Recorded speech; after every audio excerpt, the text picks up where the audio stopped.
Fuck it, dude. I'm ready whenever you are, I guess.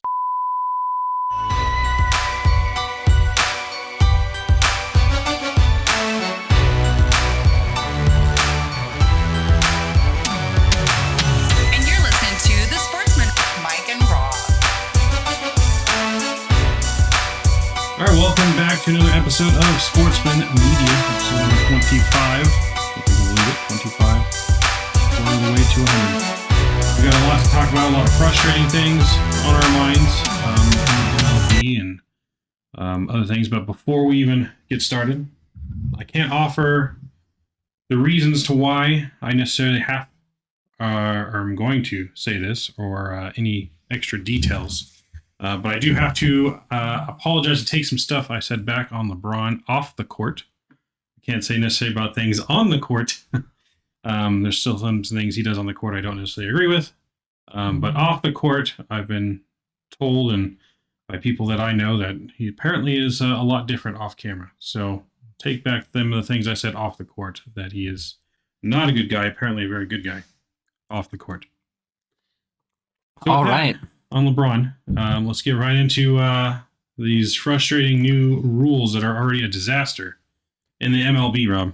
Already a disaster. Oh, yeah. We didn't make it one game. No, we made it 2 games, maybe. No. I don't think we made it any. Spring training started on Friday.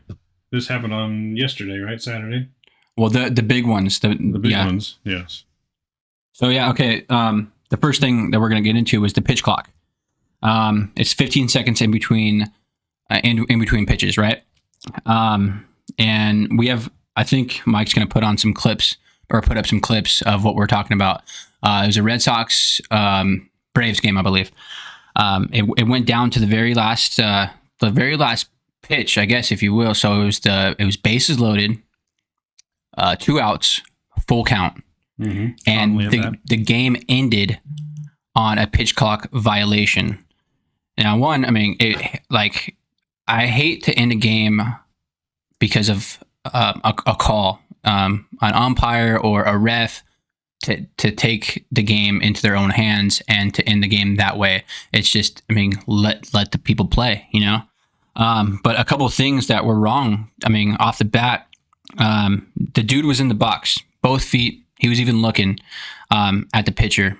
I know the rules say you have to be looking at the pitcher, but you're ready to go. But clearly, if you see the video, he was 2 feet in the box. He's ready to go. The catcher was standing up the entire time until the very end. So, that being said, even if you walk someone intentionally, nowadays you don't even throw the ball. So there's no reason why the catcher shouldn't be standing if he's ready to go. If he's ready to go, then he's squatted, he's in the catcher's position, and he's ready to go. So both those things, that being said, the call was that the batter wasn't ready and he was out. That's an automatic strike, which, it was a full count and strike 3. That's how they ended the game. Yep. A little guidance for you guys if you're not too sure exactly how the rule works. Under the new rules, pitchers have 15 seconds to begin their delivery with no runners on base, and 20 seconds when there are runners on base. Batters are awarded a ball if the pitch clock expires, and a strike if they're not set in the box and alert to the pitcher by the time the clock reaches 8 seconds. As you were saying there, if the catcher's not even ready, how are you going to put that on the batter? Like the batter, as the umpire went to call the penalty, he was clearly turned his head and was looking at the pitcher. But the pitcher wasn't ready, the catcher wasn't ready. And I argue they might not even been ready within those 8 seconds because the catcher was still standing up. It's horrible. I get what they're trying to do. They're trying to speed up the game, but they're doing it in the wrong way. And another big issue of why we're trying to make all these changes is the umpires. Plain and simple, they're trying to take out the human aspect, the human error. That's why they're trying to look into the automatic strike zone, things of that nature. They're trying to me too. They're trying to take away the power of how much the umpire has. But the pitch clock, it's such a it puts so much more power into their hands, and it's more of a judgment call. And if it's a judgment call, there's gonna be so many more human errors and so many more controversial calls because so many different opinions. It's just the beginning of of the in. No, I mean, I hope not. But I mean, the pitch clock is definitely, as we've already seen, speeding up the game. Games, I think, are average like 3 hours. I think most time we go to the game, it's about 3 hours long. We go to game at 7, ends at about 10, maybe it's a little less. Games are now close to 2 hours in time, which one I'm a little upset about because now feel like I'm getting gypped on my money I paid for my ticket. They're just taking less time away from me at the ballpark. I mean, games are going so fast now that people are going to miss half the game before they even get in their seats from waiting in the long lines at the concession stands, and probably going to drive down concession sales now at the ballpark, and people are not going to want to be missing the game when it's going to be moving so quick. I don't know. I can just find so much more negative now about this pitch clock. I think it's going to help some because it takes that mental aspect away where they're not thinking too much, because there are a lot of players that get in their own head and that makes them struggle. So that may make them better. It's going to take those, though, that need to take their time and make them worse. What about the injuries? Is this going to cause more injuries, especially on the mound? Pitchers going faster than they're used to, having to change their mechanics because they're going faster. Not to mention they are changing mechanics because there are some now pitch styles that are illegal as well on the mound. Certain things that pitchers can't do that they've been allowed to do this whole time. There's a lot of negatives to this whole pitch talk thing, but I think no matter what, right now MLB needs to make an exclusion to this rule that when the game is on the line, that a game cannot end on this pitch clock. A game cannot end. They need to make a rule that when there is 2 outs, that the pitch clock no longer applies. Like, it just can't end the ball game. yeah, so I know that they're trying to speed up the game, and you have to be kind of open to change. I get that. But exactly what you said. I mean, in crucial moments at the very end of the game, don't leave it up to the umpire. Don't leave it up to this poor like judgment call of a decision. Like, so I mean, I have a couple thoughts too. I mean, if they want to speed up the game, why not have the pitch clock and then turn it off around the 7th inning? Let's go 7th, 8th, and 9th inning. I mean, or if that's not enough, then just the last inning, the 9th and extra innings, take it off. Let the strategy come back into play. Because I do get that they want to speed up the game, and the pitch clock has obviously changed and it's helped within this short sample size that we've seen. But yeah, in those crucial moments, you can't have that. No, it's as you've told me, it's taken away the game inside the game. It's baseball is a chess match. It's not a sprint. It's a marathon. There's so much strategy going on involved, so much mental game, mind games, just going on the field between the players, between the coaching staff, the fans, helping in that mindset too, with the crowd noise and cheering and chanting. And I don't know, there's just a lot being taken away I'm seeing so far already in these games. Is it maybe good for the sport if it is a little bit quicker? Maybe you can make that case. I think it's better if we do things to make more action in the game than there is to just cut the game short. And then the game being longer with more action, which they've kind of done now by taking away the shift, that's going to create more action on the field, more hits, more runs, which is what the fans want. The fans don't want necessarily just a quicker game. They want more entertaining of a game. You know what I mean? Yeah, no, that's a great statement. I mean, yeah, exactly what you said. The way I view it is, and I've said it last episode, is baseball is like sex. You don't want to speed it up just to speed it up. You want to take your time. You want to enjoy it. Every time I've went to a game, I don't want to just go for just over 2 hours. I want to see everything. Yeah, exactly. I get to the game early to enjoy the pre-stuff, not just the game. It's the cat and mouse game. It's the chess match. It's the game within the game. There's so many more moves that are going on behind the scenes. I mean, if you know the game, I know this move is for the casual fan, the one that maybe doesn't know the game, maybe didn't play the game. It's for the casual fan that's viewing it on TV. It's not for the fan experience that if you're going there, if you're seeing it in person. I mean, I saw someone have this quote though. They're trying to speed up the game for the casual fan, but that same fan is spending hours binging Netflix at home. That, and I don't think they're the fan that you target because they're not putting in the money, going to see these games, buying these jerseys, doing this. The casual fan isn't the audience that you want to please. I think it's the diehard fans, because the diehard fans is the ones that's spreading it from generation to generation. Exactly. I'm teaching my kid, and he's learning to love the game too. I mean, it's going to be his, like, I'm passing that on. His old man. Right? So you shouldn't be trying to please the casual fan. It should be, the fans of the game, the fans that know the game. The fans of the generations are the ones that are going to keep this game going, passing it down from generation to generation. Rob teaching his kid how to play, coaching his team soon. Just everyone doing, that's what keeps this game going. It's America's pastime. It's not, there's no need to rush, but again, that's just the trend in life. Everything is about go, go, go. How much stuff can you get done in a day, not how much can you enjoy something. It's about how quick can I get something over. It just doesn't, it baffles me. Now, I know at the beginning, there's going to be a lot of trial and error. There's going to be a lot of adjustments. Now, to counter our points, Pete Alonso, I know he's one of those guys that takes a long time. He likes to do some breathing exercises in between every pitch. And a lot of people were saying that he's going to have a lot of trouble with this. But he started his routine in the batter's or in the on-deck circle. And what he does at the plate, he started in the on-deck circle and ended up hitting the bomb. So I guess if you got it, you got it. You got to be able to make adjustments. So Pete Alonso, more power to the guy. Fucking went yard. Ohtani's another one they're saying is going to struggle. He was the slowest on the mound with no runners on last year in baseball when it came to his routine, and he was the third slowest with runners on base. It's definitely going to be something that pitchers and hitters all have to get used to. I mean, it's what we have in here, but they, like I said, they just need to amend the rule, make it better. We've already seen why it doesn't work correctly like they want it to. Maybe even make the time a little bit longer. I mean, 15 seconds is really, because that pitch clock is starting the second the pitcher touches the ball again. Yeah, he's not even on the rubber. He's not even on the rubber. I mean, it's touching. It's the second the pitcher touches the ball. So I think maybe it should be at least 20 seconds all the time. I don't know. I'm watching it and it just seems so quick. Like you don't have time to get ready for anything, to think about anything. I mean, you got to think a little bit in baseball. It's about strategy. Yeah, I mean, and there's no like shaking off like anymore because of the pitch com and everything like that. It's and I know like a lot of the head games too would be shaking off, letting him think, just letting him overthink. I mean, exactly. Yeah, exactly.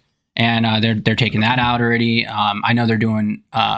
They're working on it where the pitcher can call his own pitches and things like that. And that's crazy because they made that change due to sign stealing. But if you do it the right way, that's part of the game. If you're on second base. If you can legally steal the sign on second base, then more power to you. That's part of the game. But when you're using cameras and stuff, that's a little bit different. That's a whole nother debate. Cans and and microchips. There's no skill when it comes to technology. Bringing in the technology, there's no skill. If there's a skill, it's saying, oh, this guy's tipping his pitches, or hey, every time he does this, he's going to throw this. That's a skill, dude. You're Exactly. You're picking up on picking things. up with your own eyes, not using technology to do it. That's a complete baseball skill, and that's why people give signs and everything to hide from the other team. But you can clearly see it. So if you can figure out what their sign is, then you have a skill, and that just adds to the strategy of the game. Yeah, there's just so much they're trying to change the game. I mean, if they really want to change the game and get more fans in, then let the players juice again. Go back to the there's a hot take. Go back to the steroid era and let them juice if you really want more action instead of trying to ruin the game. I mean, oh yeah, dude, I'm all for legalizing steroids in every sport. That would be insane.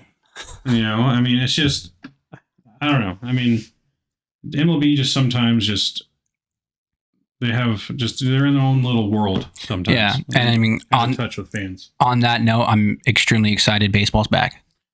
Fuck yeah, baseball's back. Oh, you know who the first 7 more months without baseball or with baseball now? Oh, I love it. So yeah, do you know who the first pitch clock violator was? I believe it was none other than Mr. Manny Machado on the Padres, was it not? I mean, I'm about to make a big adjustment. I might be 0-1 down a lot this year. Absolutely. Got some big hit news for him here in a minute. He said he's going to be down 0-1 a lot this year. So, yeah. I can see it happening quite often, really. I mean, the players are gonna get used to this, but for the first year, I definitely see a lot of players getting down 0-1 because once you're on that field and it's real game time, not spring training, I mean, you got so much on your mind right now that you're not thinking about a pitch clock. You're thinking about, what is this pitcher going to throw to me? Yeah, and a lot of it, too, is like this machismo kind of like a dick measuring contest. Like, hey, we're going to start when I say, like, if you're in the box and you're taking your time, this guy's gonna throw it when I'm fucking ready. And then there's all these old school videos of like a batter taking his time and then the pitcher being ready. I could think of two off the top of my head. Nolan Ryan fucking dosed the guy's taking too much time. Fuck, I'm gonna throw it right at you. Mm-hmm. And then Jared Weaver, when Kyle Seager putting his hand up, taking his fucking sweet ass time, and there's the whole thing about, Weaver said, all right, well, you're going to get this 78 mile an hour right to the ribs. Remember that? And they almost fought. Mm-hmm. So yeah, both adjustments on both sides of the ball. I don't know. Yeah, I don't know if people are going to like it. I think I'm completely against the pitch clock. I don't like it. Same. I don't like what it's doing to the game. I'm there to enjoy the game. I think it's going to take fan interaction out of the game as well, because now stuff's going to be happening so quick. You're not going to do stuff in the stands like you used to with fans, and it might even, I don't know, affect the wave. I mean, there's a lot of stuff in the stands that people do in between pitches and game innings. Yeah, if a beach ball gets thrown on the field, like, do they reset the clock, or do they come back at like 8 seconds or whenever the ball hit the? It's almost like fans should just bring beach balls to throw them on the field, so it makes them delay the game. Right. I mean, and then there's gonna be all kinds of different strategies of, okay, well, if the pitch clock doesn't start until the pitcher gets the ball, then what happens if the fucking catcher overthrows it or rolls it to him? This is going to be the next Astros strategy: paying fans to throw beach balls on the field, delay the game for them. Blowing up trash cans. They have longer time to review the footage. So yeah, no, there's just so much, and we're gonna look and see how it goes. I mean, we're only two days into spring training, official games, and we got more games today and the rest of the week. We're going to be covering some of these games. A lot of good games. It's crazy. Yeah. But, speaking of our boy Manny, coming in this morning, news breaking by Pajian, I think is how you say his name, that he's going for an 11-year extension with the Padres. Everyone was talking about how he was for sure going to go to free agency this year. He was opting out of his contract. It looked like he was completely done in San Diego. Then all of a sudden...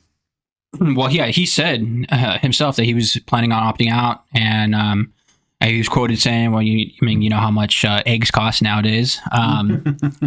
But 11 years, $350 million. In the short term, I think it's a good deal. But 11 years, yeah, 41 at the back end of his career. You know what? But with Manny, they needed that captain, and you know what he did? He has grown up within the past couple of years. I know when I first, maybe 5 years ago, 3 years ago, no, probably 5 years ago, I thought of Manny as a dirty player, a dirty, just kind of shady. I didn't really like his arrogance, and I wasn't a fan. But to be honest, a lot of high players these days have that arrogance to them. High players like Saldo, high caliber players. Okay. Yeah, but you know what? Like with anything, I mean, when we're all young, we all have a lot of grown up to do, and that's what Manny did. That's what I mean. I can't think of another player that could have talked to Tatis Jr. the way that Manny did. And so they need it. And with the DH being on both sides now, I think it's a good move because you can save his legs and he can flop at DH. So I think it's a good move. Manny found a forever home in San Diego. Yep. What do you think that says about Juan Soto in San Diego? Do you think Padres are going to try to sign him to an extension? Does it mean the Manny extension means Juan Soto extension's out of the question? That's so much money. Honestly, I think this year have that much money to spend. I mean, I don't know about money when it comes to the Padres. I know that they just spent so much money and they're not stopping. Yeah. So Steve Cohen, that's his name, right? Mm-hmm. The Mets owner. Yep. He's kind of set the bar, So which a lot of the owners seem to be afraid about. MLB is trying to take action and stop future owners from doing, I guess, what he just did. I don't think you should. It's fun. I don't know why. It's fun, dude. I think it should. These owners got money. They're just not willing to spend it. I think it should. They're millionaires. Yeah, it should inspire all these other owners to spin big. There's a lot of money to be had in the MLB from TV deals and sponsorships. Like, there's no reason why these teams can't be spending more money and making more money. And then there's a controversy, though, too, of fans thinking these players don't deserve that much money and they're already making enough and it's only going to raise prices on tickets. That's the other downside. One of the good things about going to a baseball game is you can always find cheap tickets. Now, a lot of that has to do with the fact that it's because there's 82 home games or 81 home games. Oh yeah, I love how long the season is. That also, makes the tickets a lot cheaper compared to 8 home games for football where you're paying $150 a ticket instead of $5 for an Angel game. Which is why I still haven't been to a professional football game. Which is why I have not been to one either. Nah. It's a lot better to watch it at home with the camera angles and, and you can't beat all my foods that I want to eat. Exactly, dude. You can't beat $6 Angel tickets. And not have to deal with stupid Raider fans. And hey, we're not all bad. But yeah, so crazy. Good for Manny. He's a great player. Well deserving of his contract. Dude. It's fun, yeah. San Diego's definitely looking to compete with the Dodgers. They've been making good moves, and they have the chance. I hope they have the ability to beat the Dodgers. I hope they keep Juan Soto too, because I think that's a cool bunch. Dude, Xander Bogaerts, Juan Soto, even roided out Tatis. No, I'm just playing. I hope he has a good comeback too. Tatis Jr., Manny Machado. Dude, that's fucking one hell of a heart of an order right there. Yeah. So we'll see what happens for the Padres this year. If they come and they take the Dodgers out of the playoffs again, would be absolute sweet for me to see. Yeah. Or even take the division somehow. SoCal rivalry right there, But other news, touch on Angels getting the dub in their first spring training game, starting the spring off right. Now, obviously, let's not get too excited. It's just game 1 of spring training. But a lot of positive things to look at and look forward to for the Angels. They got a reliever coming out of nowhere, Matt Joyce. I don't know if you've heard of him. Oh, yeah, dude. I remember watching him. That's the guy from Texas, right? Yeah, dude just shoves 100 miles an hour plus every fucking time. But he's learning how to pitch, Ben Joyce. I'm sorry, I said Matt Joyce. Joyce. Matt Joyce was the fucking left fielder. Shitty hitter. Yeah. Sorry, Ben. Didn't mean to compare you to that shitty hitter. But yeah, no, he's sitting record-setting velocity, just shoving out of the pen. He could turn into be the Angels' next closer. I'm hoping, dude. I'm hoping. He's learning how to locate and change some speeds, learning how to pitch on a big league level. There's so many quotes from Bull Durham that I think of when I think of this guy coming up. He's got just an arm, dude. He's got a hell of an arm. Yes, no, got 100 an arm.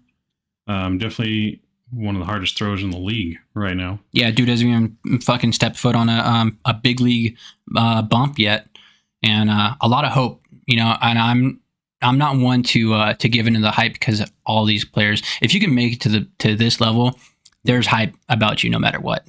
So it's let's see what he can do on the big league ball club.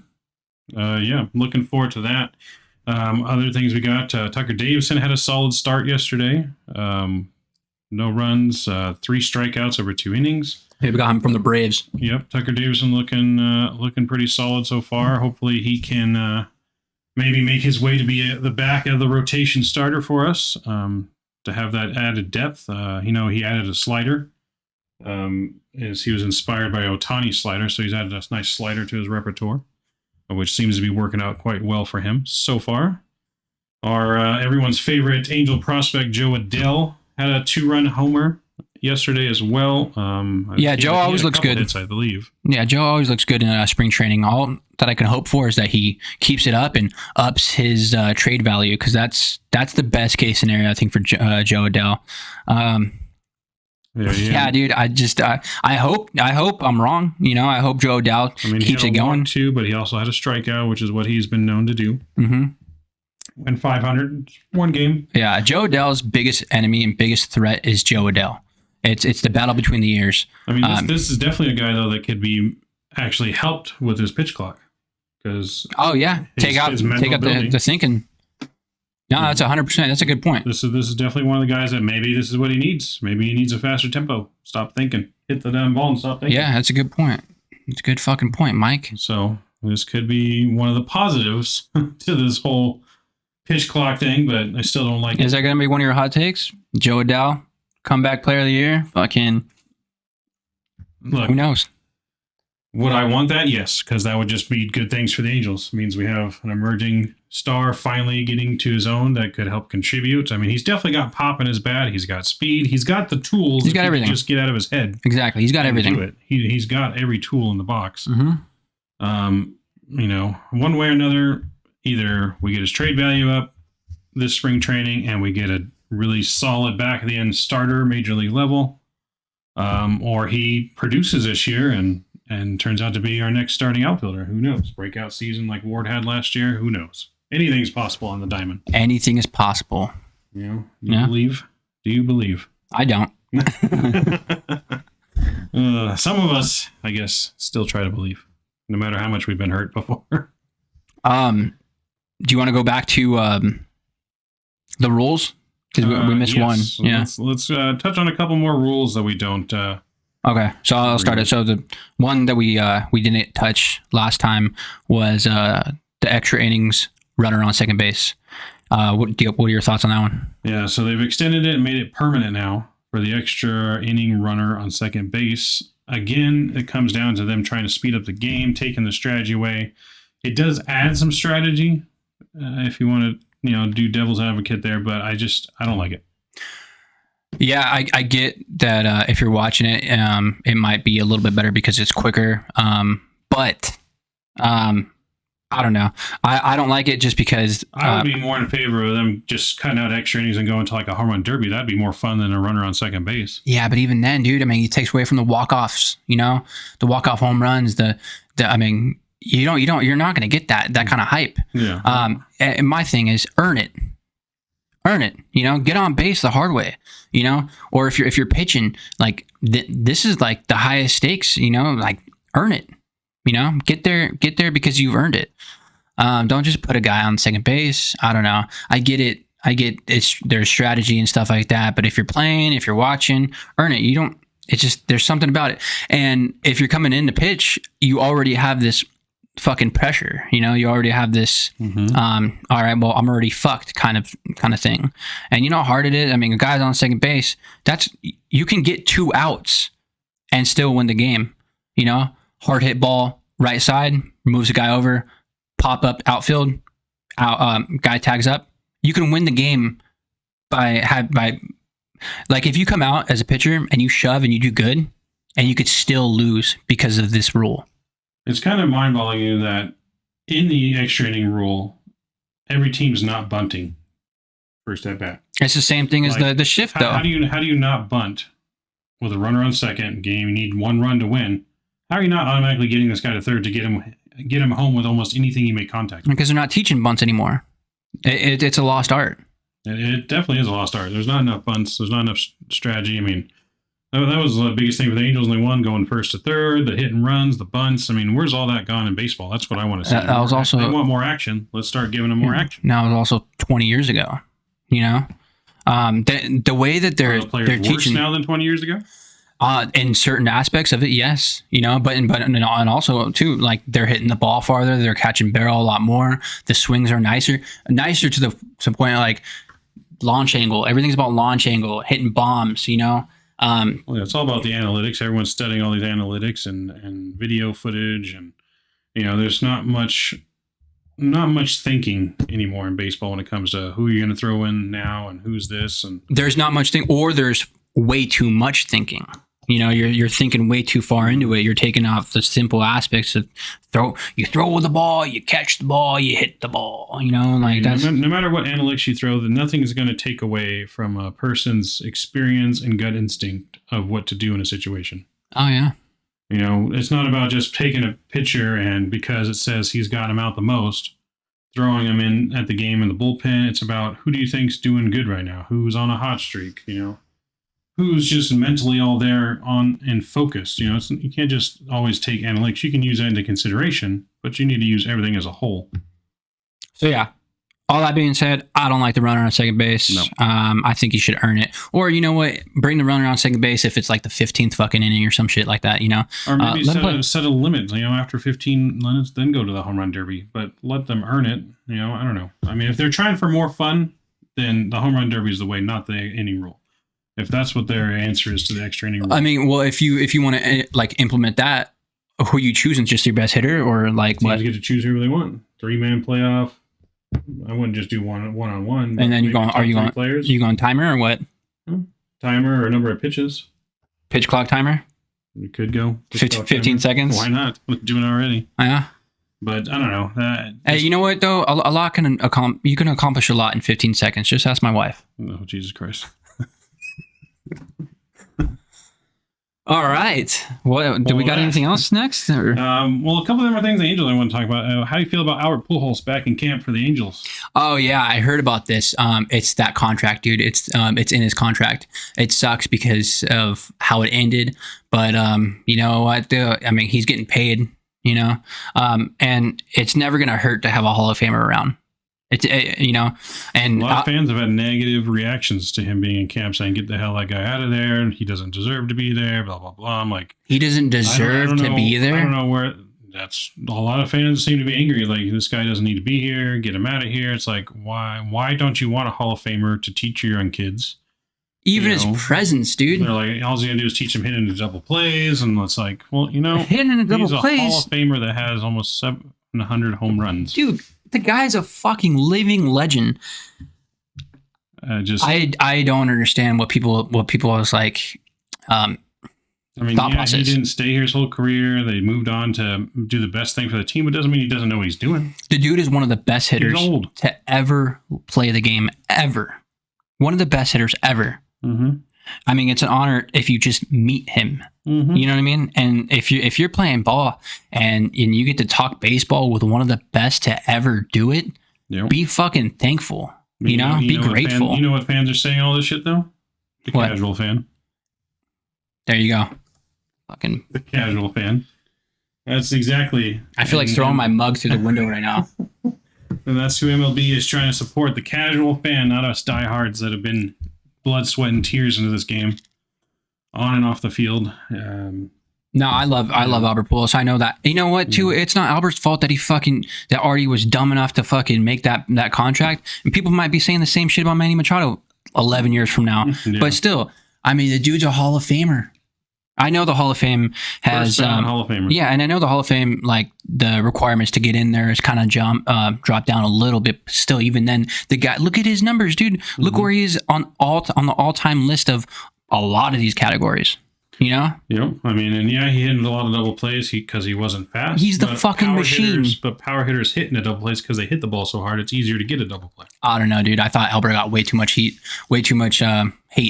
from Angel fans. I get it. He really wasn't even that bad when he first started with the Angels. Yeah, then he got injured. But when he was on the field in the beginning, he really wasn't even. Yeah, he was decent. He wasn't his. I was stoked. He wasn't his prime self, but he was still a threat at the plate. Yeah, but they didn't get it. They got him for his name, and they got him for all these fucking what do you call them? All these records that he was breaking. You know, all the they got him for like. I mean, even though he's going to probably go in the Hall as a Cardinal. He will. You know, he had a lot of records that were broken with the Angels. A lot of things. I was there when he hit number 600. Yeah, I was there like the game before, and it was fucking chaos. Yeah, we all went. People fighting. We went 3 games in a row that year. You guys went 2 in a row, and I went the 3rd one. Yeah, they fans fighting over balls, and it was crazy. I was like 50 feet away from where it landed, and I was stupid and froze and didn't run for it. I was too caught up in the moment, which is what the baseball's all about. I was just caught up in the moment. It was a fucking grand slam. One, it looked like it was going to go foul, sitting there, and then all of a sudden it just stayed fair. I mean, mustard was flying everywhere, ketchup was flying everywhere. You know, I'll be forever etched in grain in their video that they always show him hitting it. You can see me there for like 2 seconds. Can you? Just frozen? You can. I'm in the very corner. With mustard? Very corner. Yep. So, but I mean, yeah, a lot of enjoyable moments. I don't know why you get so much hate either. Oh, yeah. I mean, yeah, he didn't perform, but again, our ownership's the one that signed him to that massive ass contract. Yeah, and you know what? Like with all these players and everything, and all these guys saying, "Well, you know what? They make this much money. They do this and that." No one really talks about the owners. The owners make money, and no one's ever saying anything about the owners. I mean, it's like, dude, if you're in a position to sign for a big amount of money, make that money, get that paper. Like, you think about your for signs, are going to turn it down? Say, no, that's absolutely, too much money, dude. You know, you know what? The fans are going to be real mad that I signed this contract. No, dude, make your money. You know, you have such a short window where you're, you know, you're able to make this money. You know, you don't want to look back. Get injured and just be done for the rest of your life. You You don't want to look back and be like, damn, look how good I was. I could have made this. You know, sign. Like, for Manny, No dude. regrets. I'm not even a big Manny Machado fan, but good for him. I'm happy the guy got paid. No. You know, pay them. Yep. I know Jared Weaver. You mentioned him a little bit earlier. He was getting a little salty on Twitter that he wasn't invited to the Angels camp, and I know Nevin had to defend on that too. Which Nevin invited all of the pretty much people from the 2002 team, which is when he was there, and knows those players and wanted that experience on team, and he can only invite so many people. That's an Artie thing, you know. How are you not going to have Jared Weaver there? The guy was your ace for years. Yeah. So, I mean, I don't know if it's a MLB thing or if it's an owner thing to why he can only invite so many people. It's got to be an owner thing. But Jared Weaver, I think Jared Weaver should be on the coaching staff. Oh yeah, I think he'd be an excellent coach. Maybe our pitching coach. Maybe our pitchers would be fucking a little bit better. 100%. I can't agree with you more. I mean, I was pushing for him to be like the manager of the team. I seen Erstad out there too. Erstad was there, yep, from the 2002 team. That's what he invited people from 2002. Yeah, you got which I don't mind that either. I love Erstad. Great guy. Yeah. Brings great experience to the team. Always play the game hard. Always play the game hard. Went all out. You know, whatever you needed from him. Balls to the wall all the time. He made the final out in the 2002 World Series. He did. Made the most important catch in Angels history. Erstad says he's got it. Erstad, make the catch. Oh, yeah. You got to put that shit in there too. Yeah. So, yeah, that's just, I don't know. So much controversy going on in the MLB these days. It's crazy. Can we just sit back, relax, enjoy the game, guys? That's 100%. Enjoy what a beautiful game baseball is. Stop trying to change it so much. I get it. Little changes good here and there because everyone changes, generations change, but you guys are just trying to do it all at once, and it just doesn't make sense, and it's going to backfire. 100%. So, with that, I think that'll wrap it up. I think we'll wrap it up. Else? That'll wrap it up for us. Angels off to a hot start. The Angels are playing again today as of this recording. Hopefully they'll get the dub. Ohtani on the mound for the first time on Tuesday. I'm not sure what time that game is. Might try and cover it if I'm not working. We also have the World Baseball Classic coming up. World Baseball Classic, yep. Yeah. Which we're still going to try and go to attend that, as well as a spring training game here in March. Yep. And hopefully that all works out, and we'll see where we're at. But until next time. Let's do it. Next time, guys. We'll see you.